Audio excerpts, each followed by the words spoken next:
What up, my freaks? RuinousInsight here with part 31 of my Total War Warhammer 3 modded Malekith and Naggarond Inc. campaign. Attention, Naggarond Inc. workers.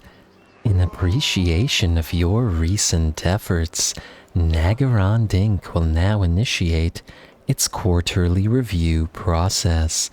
Poor performers will be drawn and quartered for your entertainment. Remember, rookie numbers are not drookie numbers.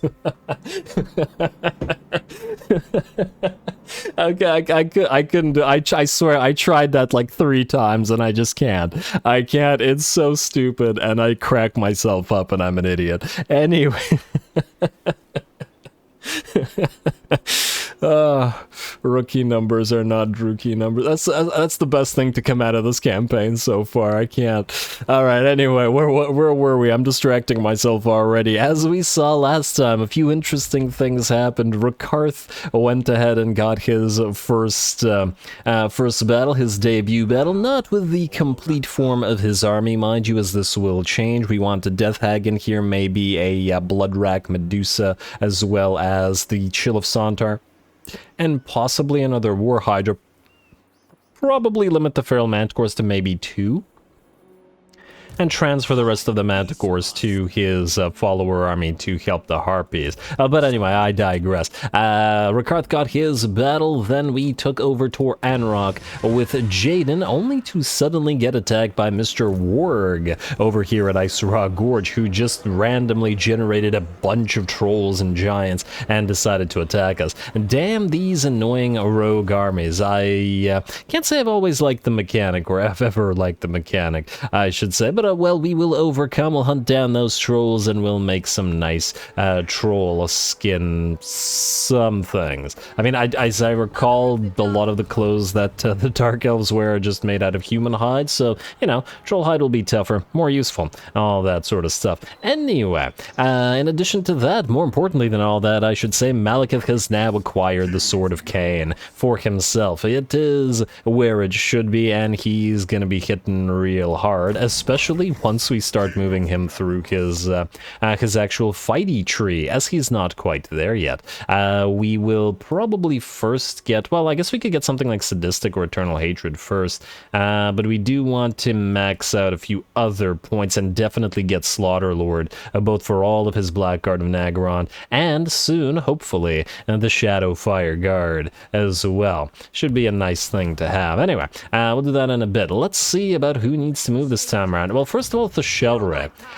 She has now not only acquired the Sword of Cain for Malekith, but even willingly sacrificed herself, nearly dying, despite not being immortal, to transfer the sword. I think because of this, she definitely deserves a second name of power, especially considering the first name of power we chose for her, Wormscale, is not an army name of power, it is a single entity name of power, so let's give her an army name of power as well. And let's say that this Wormscale was just by virtue of having held the Sword of Cain briefly, but still being loyal enough to Malekith to hand it over, rather than being loyal to Morathi, for all the Coven sorceresses are probably more loyal to Morathi than they are to Malekith. Anyway, reset those skills, and let's get you a revered name of power to improve your army, and let's see what that does for you.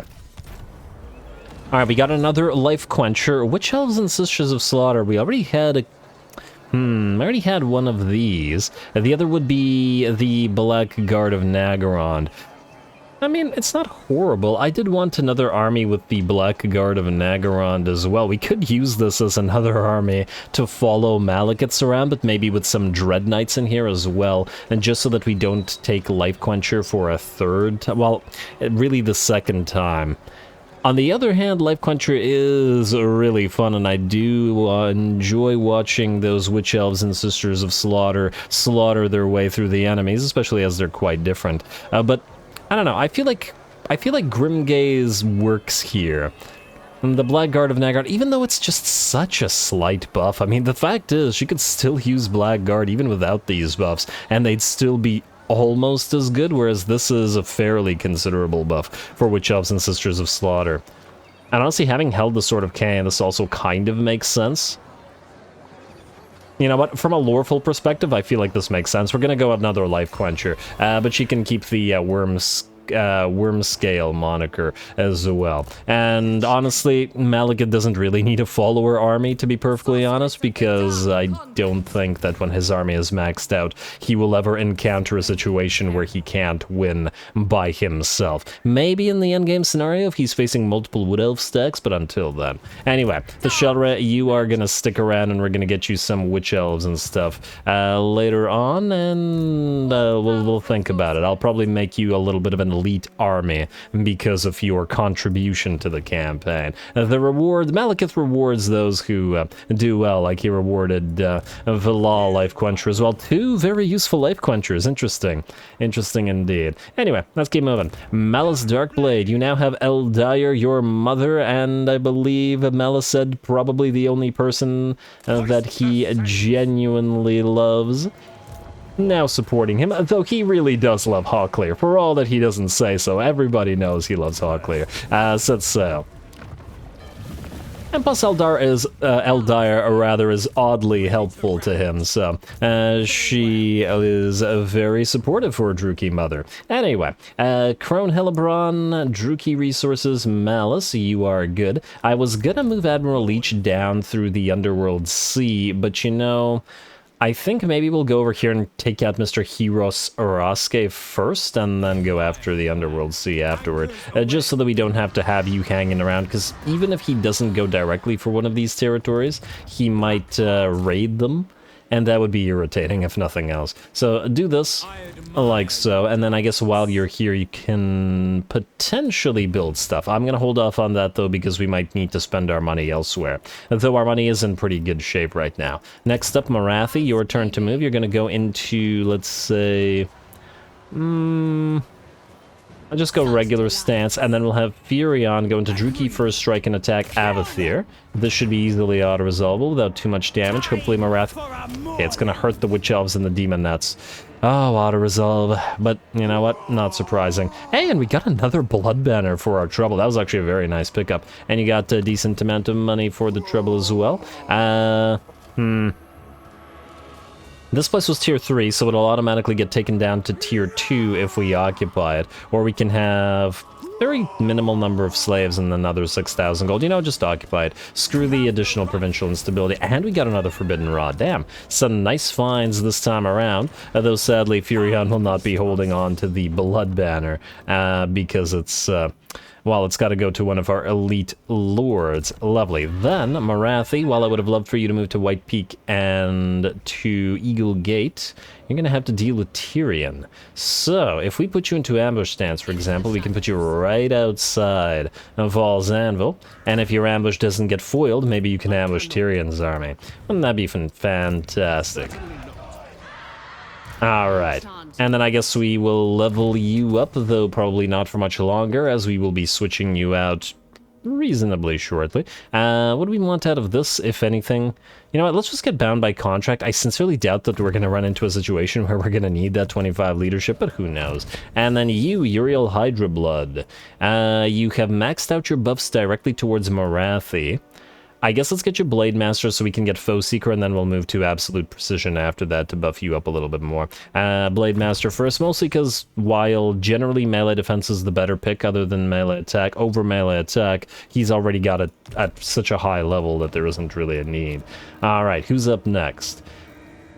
That was Morathi. Druchii Resources. Sharky. It's time perhaps to start recruiting your shades. Sharky's shades. Dual weapons for you. You gotta have the best of the shades, especially considering you have the crazy shade buff with Shadow Dart. Fear for shades and 35% range increase. That's pretty crazy. 254 range on these guys. Very, very nice. And we'll have to get you some assassins as well to buff those shades further out of the Bilious Cliffs. We can't recruit them yet, but we will be able to soon. Alrighty, who's up next? Rakarth Thashelre, Druchii Resources. Alright, this is the other Druchii Resources. We got lots of these. You can, I think, stay here for now. You don't need to recruit anything as yet, but you will in a little bit. Barthazar, you are waiting for this to be completed, so you don't need to move. Admiral Yorn, Ah, yes, you probably should move. Let's move you to Tor Anrock. And then just sit there, and then you can hit White Peak instead, or maybe with the help of Furion. Are you still in range of these guys? Of Unicorn Gate? Not quite. Wait. Just go back a little bit. I just want you to be in range of Malekith to make sure that he gets the bonus healing. And I guess the Shell Ray as well. Alrighty, there we go. Very nice. I think that bumped up her healing significantly, in fact. Next up, we will probably want to build some stuff here, but we'll wait until we've spent the rest of our money to see if we have any remaining. Alright, so those are the Black Arcs. You're still not ready and won't be for another 3 or 4 turns. Volalash, ah yes, you're heading to Valal. Life Quencher, and I moved all the R&D tech thieves between the episodes, so that's just fine. Ah, 2.2k for rating. Very nice. Very nice job, Hellebron. Alrighty, what's up next? Now we spend the money, then we spend the upgrade money, and then we end the turn and see about finding ourselves another battle. Oh, also, we've reached 10,000 slaves at this point, which means -5 control and -50% construction cost reduction faction-wide, which is pretty significant, considering Druki buildings are quite expensive. I believe it was by 5% per 1,000 or something like that, because we had 45% reduction before, unless I'm mistaken. Well, we'll change. We'll see, I guess, if it ever drops below this threshold. Either way, let's upgrade you there. Guild Halls, Eternal Lagoon, Blackrock, yes to you. Wasn't I going to upgrade you last time? Maybe we ran out of money, I'm not sure. Or it was something else. Let's see. Shrine of Cain, yes. So lots and lots of Shrines of Cain everywhere. Absolutely necessary. Slave District in the Twisted Towers. Looks like there isn't too much to build. Fortunately, we've been having a very nice build streak lately, thanks to Valal and those materials at sea. You, I guess, are going to go for that Sorceress Coven. Or do we go for the Guild Halls? I mean, it's going to be a nice money-making province, though it'll be reduced by the 2 Dark Palisades in this particular territory, but nonetheless, I guess for now build Sorceress's Abode. We're actually out of Sorceress capacity, so we will need extras. You, Frigid Wasteland, Palace of Ruin, hey, that's my favorite palace. You are going to get upgraded 4k. Is this worth using one of these buffs on? It'll take 6 turns to repair. Yeah, probably. We won't drop below the threshold, so we just still use Slave Drive. And go for it. Dark Citadel. Alright, Isthmus of Illustria, you're up next. Get that Dark Tower, and we should use this here, but maybe we'll wait just to keep it above the threshold. Isthmus Coast, you are going to need extra growth, and Jungles of Pahwalasha, you are going to get upgraded, and the Cinnabar Mine. It's our only Cinnabar Mine, right? Maybe. I'm not sure if we have another one somewhere. Not that it super matters, but, well, it's nice to have the additional trade goods, because we are somewhat a trade-focused faction, so we should make good use of those. Anyway, Noisome Tumor, do we just upgrade these? You know what, just upgrade them. We can always cancel them if we end up trading or starting a war or something. Torsethai, let's upgrade you as well, though, wait, Tyrion can't go past Val's Anvil, right? So the only way he could would be to sail around and then land here, which means Torsethai should, in theory, be safe. Though I guess we'll see. Alright, do we need the Den of Exiles here in Avathir? You know what, hold on to this for now. Just because we are building Sharky some shades, so we may want to keep that, but otherwise it'll be deleted. Abattoir of Cain. Ooh, these are all expensive at 3k, eh? And we will also want to build either the Dreadmans or something here, but we can't afford it yet anyway. Alright, fine, just build the Bloodrack Cauldrons. I hope I don't regret this. Ugh. Investing into these Black Arcs is really expensive. Hopefully we don't lose one. Admiral Valal, you are not yet ready for an upgrade. I mean, I guess we could start on the Soul Braziers now. Or go for the Torture Posts. Alright, fine. Start on the first Soul Brazier or Sacrificial Altar or whatever. You do need to be able to support Crone Hellebron at least a little bit. Oh, actually, in fact, if we're going to choose, we'll go for the Blood Cauldron or Brazen Cauldron, and then do the others afterwards. Alrighty, and do you actually need another upgrade? We could upgrade the Monster Holds here. It'll increase capacities for various monsters. Alright, go for it. And then the last thing here will be the Dread Mance for capacities, but that won't be until we reach tier 4, so later on. Alrighty, skip the Lord not moved, unassigned skill points here not moved, commandment available, not skip. Unicorn Gate, I think Read Dark Portents is going to be the only useful one for this.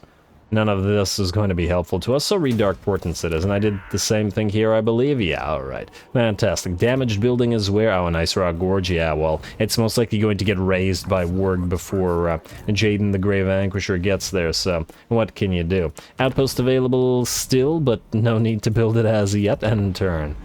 I'll build it one of these days. Ooh, faction destroyed Tong. Interesting. Ambush failed. But it looks like we can still attack, despite the fact that the army was spotted. Alright, Tyrion, round 2. He did get assassinated once with a reasonably decent effectiveness by Arcanite Assassin. The army isn't too bad here, though, so let's see if we can knock them out without the ambush. Lots of these buffed up, exalted Tyrion units.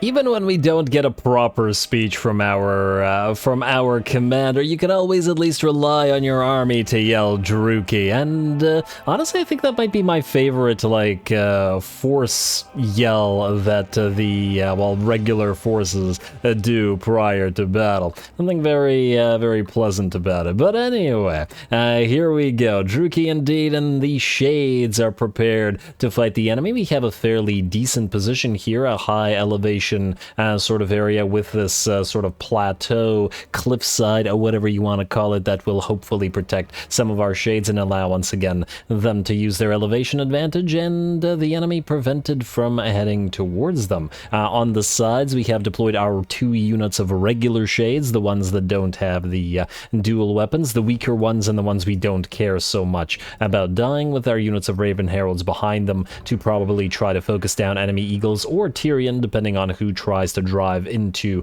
the center of our formation. We also have on the sides here the Demonettes and the Witch Elves, together with the single unit of Doomfire Warlocks, the Slaanish's Harvesters, and the other 2 units of Doomfire Warlocks waiting in the wings yet again. The enemy will head directly towards us, presumably, and once they are well and truly engaged with all of their exalted units, we'll see how exalted they are, we will hit the enemy archers in the back. Ooh, nice Aurora in the background here. Looks pretty neat. Although I do prefer the purplish dark elven auroras to the Ulthuan rainbows.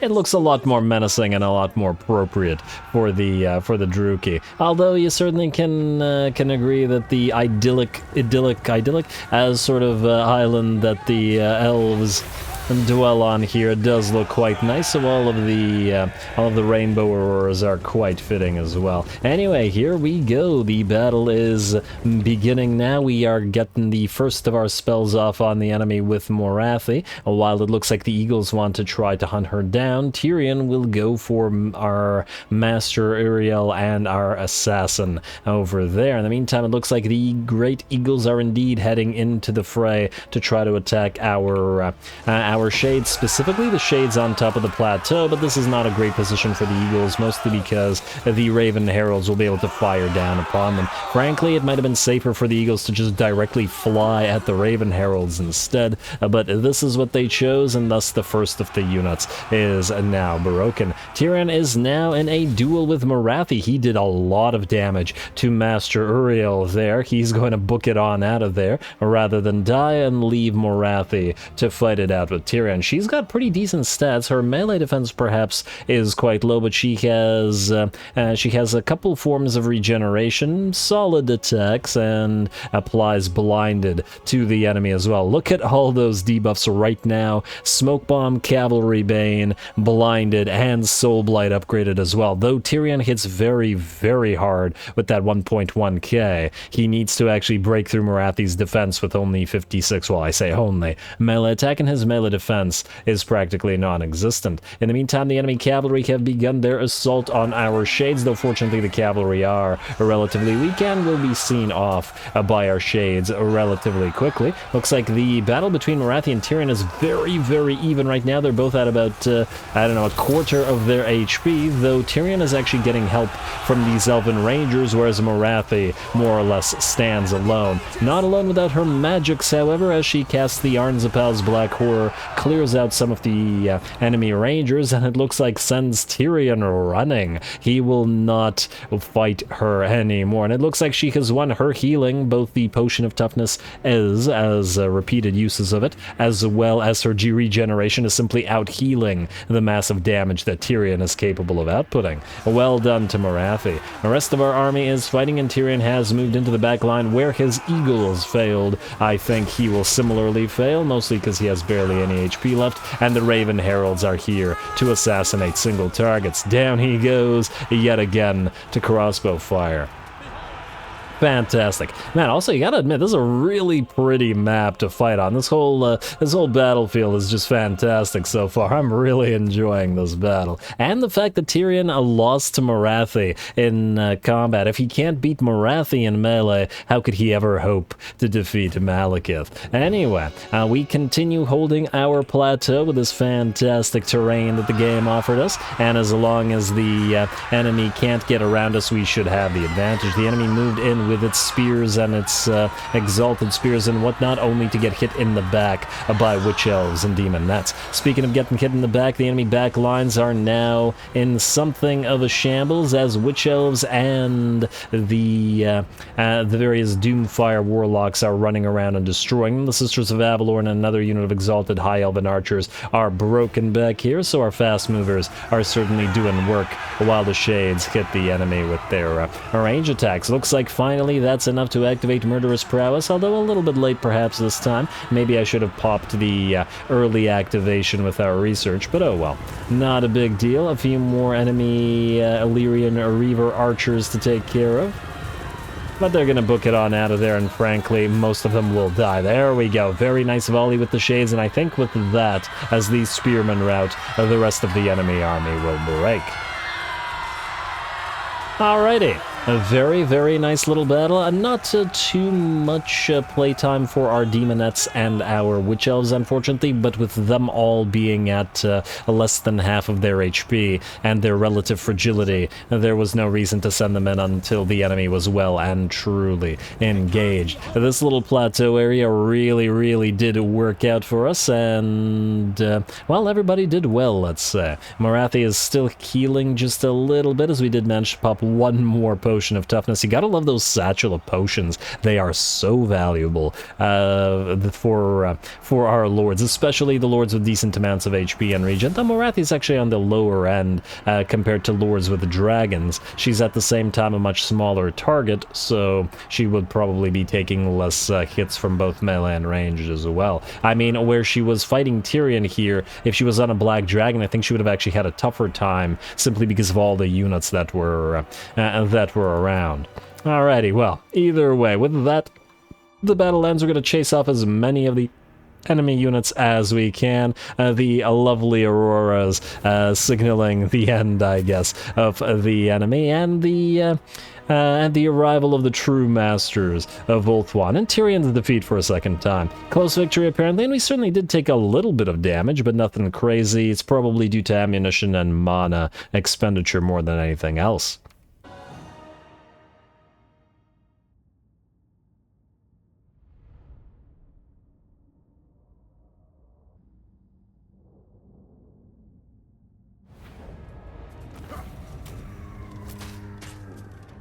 Alright, very nice indeed, very nice again. The second time TYRION has been defeated by MORATHI, and, well, I think she gets a kick out of that. TYRION being a very, at this point, a distant relation of Anarion. So yeah, anyway, let's see, we've got 542 slaves and we can heal up or a little bit of money, but I think it's dangerous to not heal up just because we have enemies nearby, as in another army belonging to, I believe, Alistar the White Lion nearby, so let's not risk it. Let's enslave. It's not like the 500 or so slaves aren't going to come in handy anyway. Now, I wonder, will Warg be able to occupy the Rock Gorge or Ice Rock Gorge there? Will he just sit there? Archaon, you want military access? Oh, huh, you like us surprisingly more than I was expecting you to. I'm actually kind of banking on the Legion of Chaos to win over you, so we're not going to do this. Let's just let the two keep fighting each other. Once again, I don't see too much value in bothering to align with the, to align with Archaon. Vanaheimlings, what do you want? You want a trade agreement? That's adorable. You're going to really dislike us once we kill Bellicor in a few. Yeah, they're gonna take out Ice Rock Gorge. It's okay, though. I assume they're gonna raise it this time? Yeah. Well, this time we're going after them. Faction destroyed Tong. At least they didn't heal up out of that. And Jaden, you will now move towards them. Can't reach them in a single turn by the looks of it, but it's okay. Hey, another factor, always nice. The Wild Hunt ceases, probably not for long, as we got 29 turns until the end of the, or until the end game scenario. If you go into ambush, you can go here. I guess we'll see how far this guy's gonna travel. I'd say a decent likelihood he's going to try to go to Scarpel's lair, which would be annoying. He would probably run. We could try to not ambush and just try to chase him down. You know, and go to the edge of our own territory here. Because I feel like he's going to go this way rather than this way. I don't know whether we can catch him or not, but I guess we'll have to find out. We have one more turn of Crack the Whips. Damn, I wanted to save up to get the additional Witch King's authority, though. Well, you know, just get as close to him as possible, then. And we'll see where he goes after. Hopefully it won't be a very, very long chase. In fact, which one of our heroes can block armies? Is it Masters that can do this? No. Is it Sorceresses? Wait, who can block armies? I'm genuinely not sure now. Admiral Yorn, you have a sorceress, yes? You have block army, steel tech. Yeah, okay. So we need a new sorceress to stop this guy. We can build them here. And do we have capacity? Yes, we do. Alright, well, we could do a temporary sorceress. Determined, intelligent, hero self-defense chance. Is there anything that would increase success chance? This is ambush success chance, funnily enough, out of cunning. We might actually want to put a cunning sorceress into an actual army instead. Perceptive, and yeah, none of this is really gonna help. I mean, I guess we could always reset the skills. Okay, you know what? Let's go for the cunning one for now. Sister of the dark. And if he goes, yeah, so if he goes this way, we'll chase him down. If he doesn't, well. Oh, you know what? In that case, I probably should have actually put Jaden here in Hag Hall so he could have benefited from the, oh wait, actually no, that's Demand Highborn Hostage, so it's a reduction, not an increase in movement range, so we're fine as we are. Speaking of Jaden, let's get you another point in Raid Leader, although you don't have the shades yet, at least it'll slightly benefit the Dark Riders a little bit more. You do have... can also get another point in Vissen's Wild from now, yeah, just go for a Raid Leader for now. And then Valachweir, you can go for a Weakness Abhorred. Probably the best pick you have. Alrighty, next up, you. You know what? We won't level you until we see what this guy does. Let's go with that, and then we shall see. Alrighty, now, Malekith. You've got places to be, my friend. Deloria, and... oh, where are you going? Hi, you're going to Tor Sarwar, eh? Well, that's interesting as well. I take it you won't be able to reach it in one turn. Alright, here's what we'll do. First of all, Malekith, you're going to chase Deloria here rather than go for Whitefire Tor. We should probably focus on the guy in Vale. And we also don't want Deloria to attack us, so yeah, I'll go for here. It's going to be a little bit irritating because you're obviously going to run, but this is where the enemy's trying to rebuild, so... and this is what we're going to go after. And are you going to travel far enough? By the looks of it, no, you're not. Yeah, so the Crack the Whips is really helpful. Oh, man. But if we don't get Crack the Whips continued, we will have to... okay, you can heal up. We will have to... we need the Witch King's authority to confederate. I'll think about it. Let's go for raiding for now, since we can't reach Tor Sirwar. And you know what? We're not really using the allegiance from these dwarfs right now. We're going to request this army, and we're going to use you. We'll use you to grab some of these territories. How about that? We will also probably just steal this Talisman of Preservation. I feel bad about doing that, but, you know, it is what it is. We're the Dark Elves, okay? This is this is par for the course, stealing from our allies and all. Actually, out of curiosity, I wanted to see another thing. So, do we have a quest from you now that we've taken an army? Ally missions, let's see. Sam, Mary, you are out here, and Alistar and co.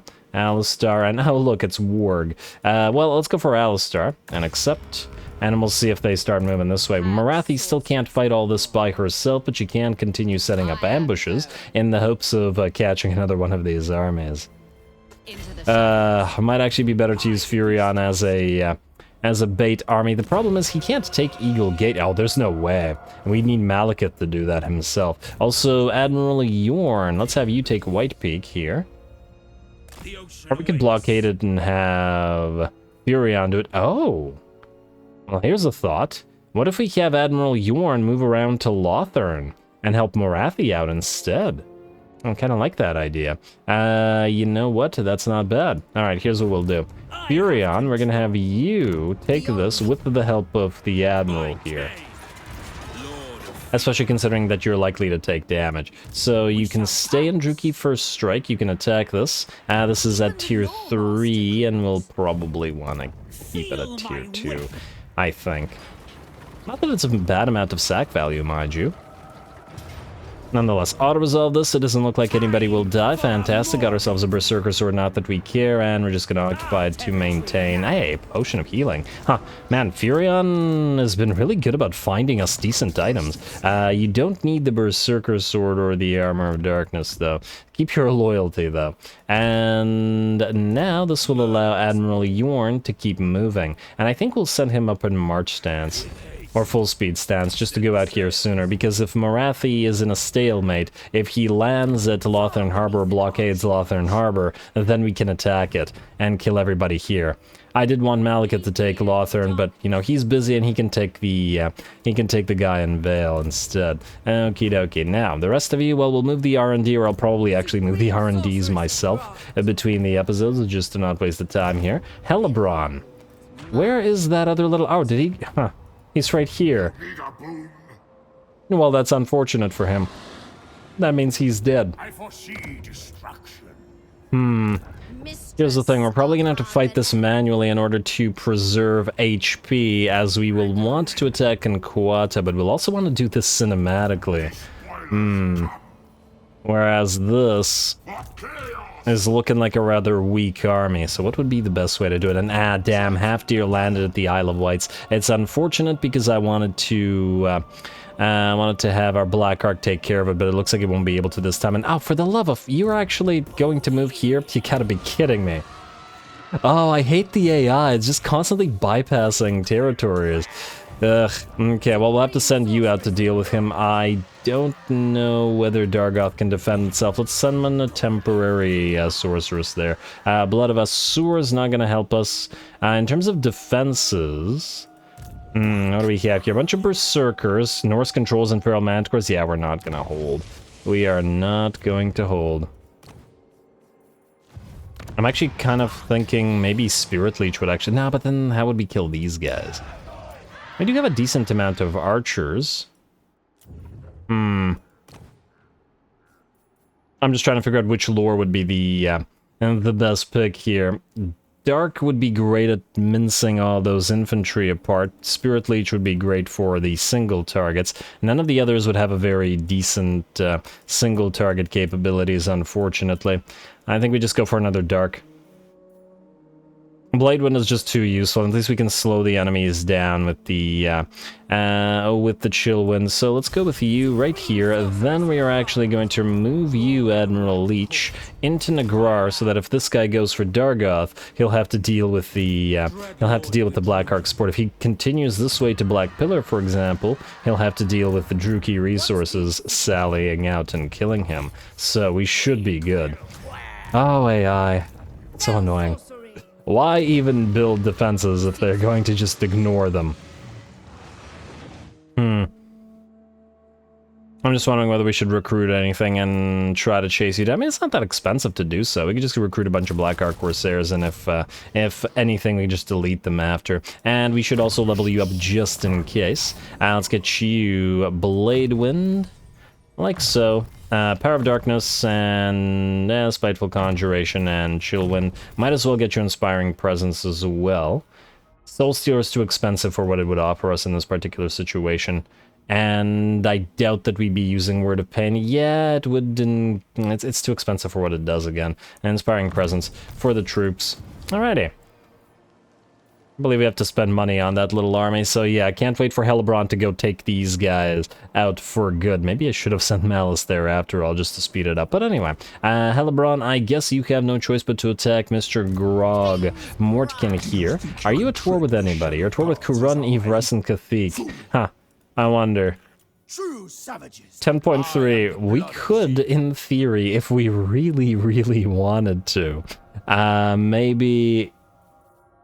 I just want to see if this is possible. Join war against Shadow Leech. Yeah, we could get a trade agreement going with Britonia if we really wanted to. The only problem with that is Throg would get pissy about it. On the other hand, will Throg care once we give him all the territories of the World Walkers? Probably not, and this is 1,000 gold per turn. We don't necessarily need to deal with Britonia right now. We can deal with them later. It would be kind of funny to ally with them as well.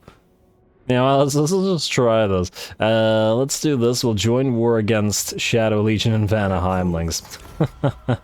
Hey, it's money per turn. Why not? And now, Hellebron, you're free to attack. Fantastic. Alrighty, go after Grog Mortkin. He's going to run, but how far will he run? Ah. We better not be so far that we can't reach Conquata in the same turn, or I'm gonna get salty.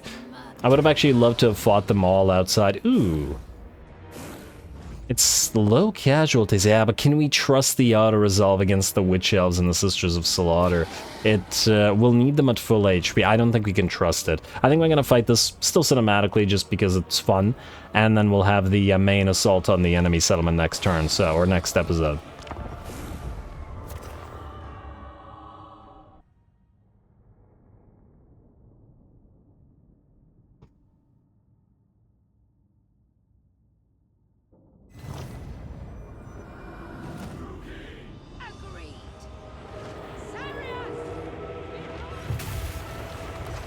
Alrighty, well at least Hellebron agrees, though unfortunately it looks like the enemy will immediately cast the spell. There's an immediate exchange of spell work. The enemy has the bound piercing bolts of burning and is going to damage heavily our Sisters of the Singing Doom, and at the same time cast that Spirit Leech on Hellebron herself. We, in the meantime, have immediately cast a overcast Flock of Doom on the biggest portion of the enemy, and I don't know who took more damage. All I know is that the Sisters of the Singing Doom have lost about 3/4 of their HP in the opening salvo and are no longer battle viable, so we're going to send them back to the trees where they can hopefully stay out of the rest of it. They only lost 31 units from that, even though their HP is horrendous, so they should recover mostly if we just keep them out of damage, or keep them out and prevent them from getting any more damage. Anyway, here we go. The battle shall begin here, and it's... Oh, wow, look at that. I never noticed that there would be... that there were, like, collapsing pieces of ice off the cliffs. This is neat.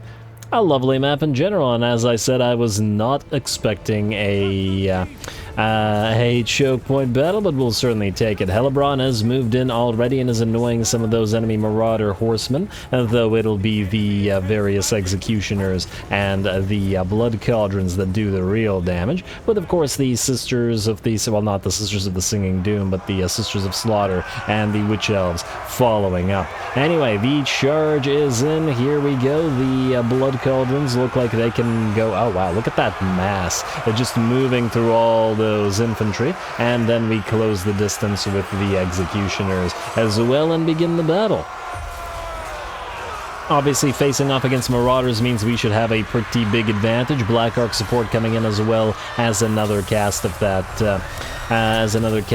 Flock of Doom. The enemy's going to follow up with a second Spirit Leech, and we are going to pop the Gaze of Cain as well. So that should be fairly decent. It looks like a decent amount of debuffs on the enemy, all that magic colliding, and we are just about to overrun those poor Marauders. Going to try to do as much damage as we possibly can, hopefully to force the army to shatter before they cast the piercing bolts of burning again, especially considering the big blob of units that we have here. Definitely a blob tactics sort of battle, and perhaps I didn't need to send in so many units at the same time. I just figured that we might try to overrun, but alas, the enemy will get the second cast off as well, right in the middle of our forces, though we did manage to pop the Listen's Wild Form upgraded right before the enemy used the spell, so at least everybody will have the extra 40 armor from that, and it looks like that didn't do nearly as much damage because of it. Heck of an impact, however, as it sends most of our units to the ground, though it doesn't look like it managed to kill off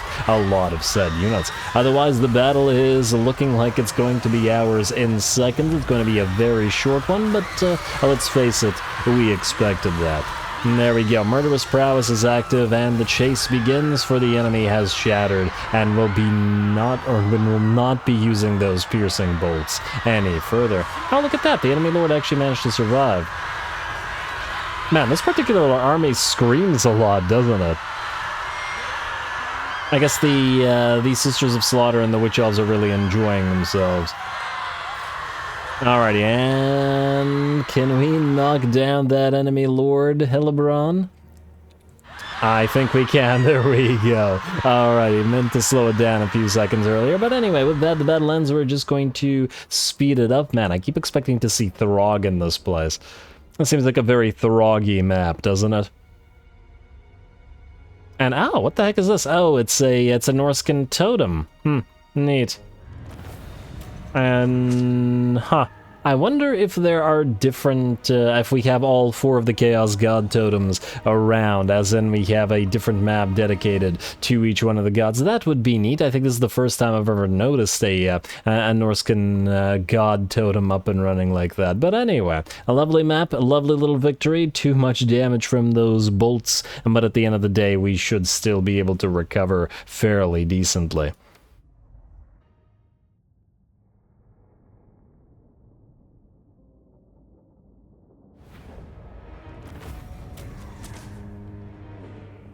Alrighty, wasn't expecting a choke point battle, but I will take it. Relatively minimal amounts of damage, primarily due to the enemy's piercing bolts of burning bound army ability, more than the enemy while doing said damage with their troops. 3 kills, 4 kills, 5 kills, and that's about it. Gonna be 0 once we enslave and heal our army up. Now I guess the question is, how far can you travel? Hellebron, not far enough, so we'll have to take Conquata next turn, unfortunately. Oh well, not a big deal. You're just gonna move here and you're gonna go into raiding stance, and then we'll go after Conquata afterwards. This will also allow us to heal to full anyway. Now, Bilal, I would love for you to move here. I do wonder if this guy will try to attack you in the sea. Your army is relatively weak. You do at least have your mage now. You know what? Actually, I think we'll just keep you here. We'll play it a little bit safer. We'll allow Hellebron to deal with all of this for now, and then we'll have you scout the army. Until we have our elites in this army, it's going to be relatively vulnerable with just the Dread Spears and the Dark Shards. Then again, we would probably win this. Depending on what he's recruiting, I guess. Especially now that we have the Sorceress and a decent amount of points available to us as well.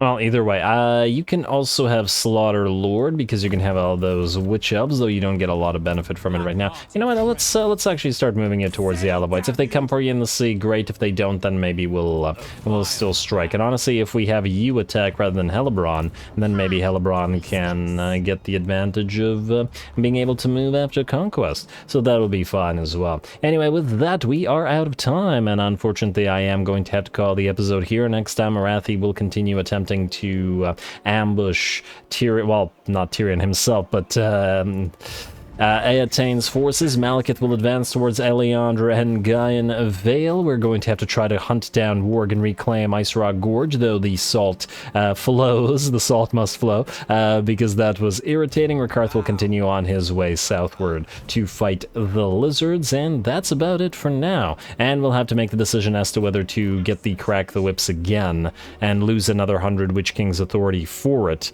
though we need 400 to Confederate Lokir. On the other hand, an extra, like, 2 turns to get that authority back isn't going to be a huge deal, and the movement range kind of is a huge deal right now, so we'll probably end up using it. We'll also have to keep an eye on not the Offering to Anathema, but Druki Discipline, because we want this up permanently throughout the campaign, because it's just too good not to have our basic units cause bleed. Oh, and we'll chase this jerk down as well. Anyway, stay tuned for more Malekith and Misery, and don't forget to leave a like and comment. All glory to the algorithm. And thanks for watching.